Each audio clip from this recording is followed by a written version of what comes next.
Hello everyone, अगर आपने इस ड्रामे के पिछले पार्ट्स नहीं देखे तो आई सजेस्ट कि आप सबसे पहले वो देख लें, जिसका लिंक आपको डिस्क्रिप्शन और आई बटन में मिल जाएगा। कहानी की शुरुआत होती है जंगल से, जहां एक खौफनाक टाइगर होता है। किंग जोंग को अपने साथियों के साथ महल से निकलते हुए दिखाया जाता है। तभी वो अपने सामने 3 लाशों को देखता है जिसे टाइगर ने मारा। दरअसल टाइगर ने 12 लोगों को जख्मी किया होता है, पर किंग जोंग के सिपाहियों को 3 लाशें मिलती हैं। तभी किंग जोंग टाइगर की आवाज सुनता है, जिसके बाद वो गुस्से में आकर टाइगर का शिकार करने जंगल की तरफ जाता है और उन बाकी लोगों को तलाश कर रहा होता है जो जिंदा हैं। उसके बाद लेडी सुई को दिखाया जाता है जो किंग जोंग का इंतजार कर रही होती है। किंग जोंग गुस्से में वापस आता है। लेडी सुई उसे देखकर सुख का सांस लेती है और कहती है, शुक्र है आप आ गए, मैं आपके लिए बहुत परेशान थी। क्योंकि किंग यंगजुंग उसे महल से बाहर जाने की इजाजत नहीं देते।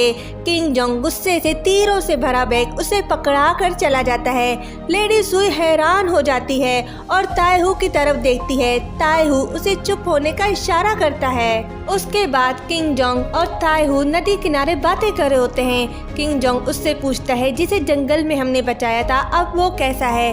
तायहू से बताता है कि वो मर चुका है।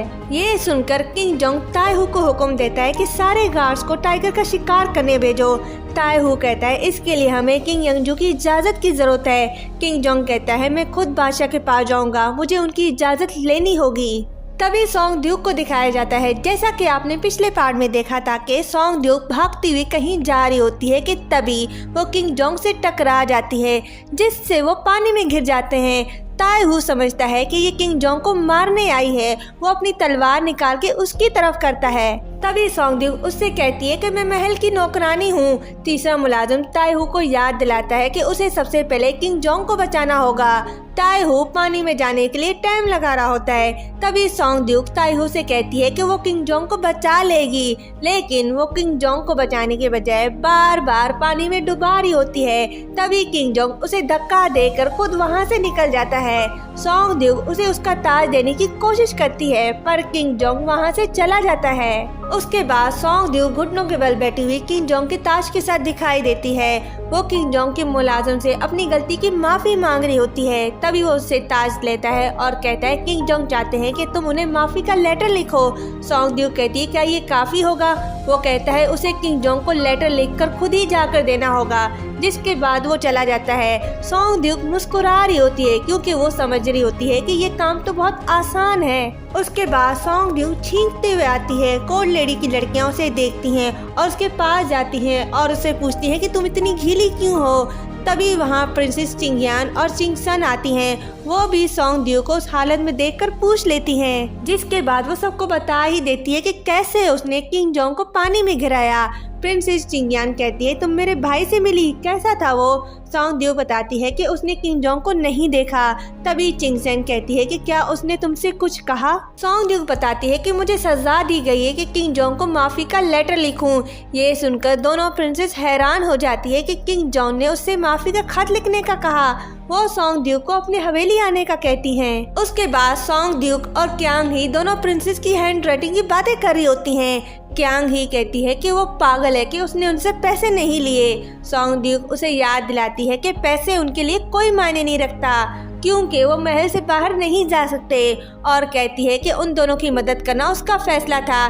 क्यांग ही हंसने लगती है। उसके बाद कुछ लोग चुपके से महल के अंदर आते हैं। किंग जोंग अपने कमरे में होता है। तभी वो लोग उसके कमरे के बाहर हमला करके चले जाते हैं। नौकरानियां डर जाती हैं और चिल्ला रही होती हैं। किंग जोंग उनकी आवाज सुनकर बाहर आता है और गुस्से से तीर को दीवार से निकालता है। फिर होंग ड्यूक को दिखाया जाता है, जिसे किंग जोंग ने बुलाया है। किंग जोंग वो पेपर पढ़ रहा होता है जो उस तीर में था, जिसमें लिखा होता है कि वो अपने डैड की गलती की वजह से प्रिंस नहीं बन सकता। वो गुस्से से पेपर फेंक देता है। होंग ड्यूक पेपर उठाकर पढ़ लेता है।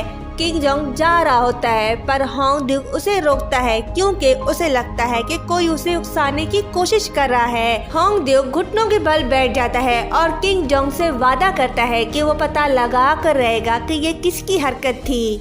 उसके बाद सोंग ड्यूक माफी का लेटर लिखने के बाद खुद ही पढ़ती है कि मेरी गलती को माफ करने के लिए आपका ये एहसान कभी नहीं भूलूंगी। मैं आपका ये एहसान चुकाऊंगी। बादशाह जिंदाबाद। मेरी दुआ है कि आप लंबी और हेल्दी जिंदगी जियो। ये पढ़कर वो खुश होती है कि उसने अपना काम पूरा किया। तभी लेडी सुई आती है। सॉन्ग ड्यूक उसे देखकर माफी का लेटर छुपा लेती है और लेडी सुई से पूछती है कि क्या किंग जोंग का मूड ठीक है। लेडी सुई कहती है कि मुझे नहीं पता, लेकिन वो अपने दोस्तों के साथ नॉर्मली बात कर रहा था। तभी वो उसे घूरती है और उससे पूछती है कि वो ये क्यों जानना चाहती है। तभी नौकरानी आती है और लेडी सुई को बताती है कि लेडी जो आ गई हैं। सॉन्ग ड्यूक और लेडी सुई सबके साथ लाइन में खड़ी हो जाती हैं। लेडी जो लेडी सुई से किंग जोंग के महल की लाइटिंग की बात करती है और कहती है कि ये सब देखकर मुझे रिपोर्ट करें। लेडी जो चली जाती है। तभी लेडी सुई को पता चलता है कि किंग जोंग का मूड ठीक नहीं है। फिर सॉन्ग ड्यूक लाइब्रेरी जाती है और देखती है कि लाइब्रेरी में सफाई की जरूरत है। वो पूरी लाइब्रेरी को साफ करने लग जाती है, जिसके बाद वो बैठकर कुछ लिख रही होती है। तभी वो किसी की आवाज सुनती है, जिसके बाद वो खिड़की खोलती है और सुन रही होती है।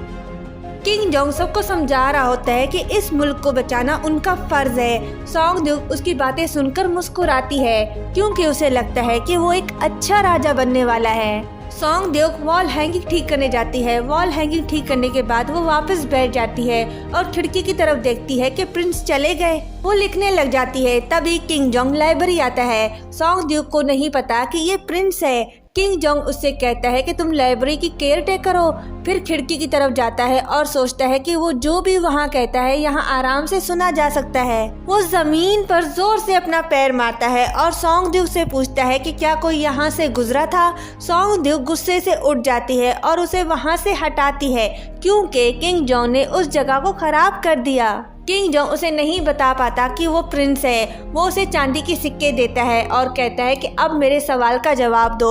सॉन्ग ड्यूक वो पैसे उसकी तरफ फेंक देती है और उसे कहती है कि मैं प्रिंस की नौकरानी हूँ, तुम्हारी हिम्मत कैसे हुई मुझे पैसे ऑफर करने की। वो उसे वहाँ से निकलने का कहती है और उसे धक्का मारती है, पर वो खुद ही पीछे हो जाती है। इसके बाद वो झाड़ू उठाती है और किंग जोंग के पैरों पर झाड़ू मार मार के लाइब्रेरी से बाहर निकाल देती है। किंग जोंग उससे कहता है कि तुम्हारी हिम्मत कैसे हुई, तुम्हें पता भी है मैं कौन हूँ। वो उसे बताने वाला ही होता है कि सॉन्ग ड्यूक लाइब्रेरी के अंदर चली जाती है और दरवाजा बंद कर देती है।